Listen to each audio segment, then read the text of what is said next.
वैद्यकीय तपासणी करण्यासाठी मी हॉस्पिटलमध्ये घेऊन गेले।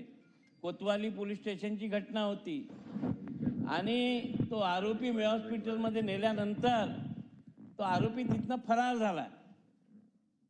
म्हणजे पहिले अटक केली, त्याची वैद्यकीय तपासणी करण्यासाठी हॉस्पिटलमध्ये घेऊन गेले, हे CCTVच्या फुटेजमध्ये दाखवून झाले आहे। परंतु चार्जशीट पेश करताना हा आरोपी फरार आहे।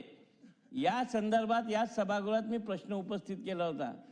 अध्यक्ष महोदय, जवळपास 1 वर्ष झालं असेल आज या प्रकरणात इथे रुलिंग दिल्यानंतर कुठलीच काही चौकशीच झाली नाही।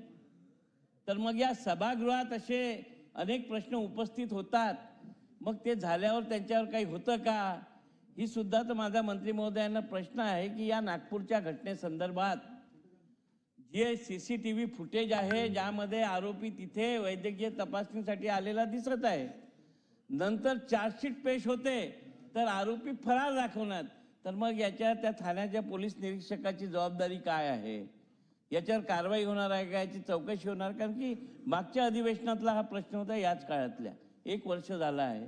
तर या संदर्भात आपण उत्तर द्यावे।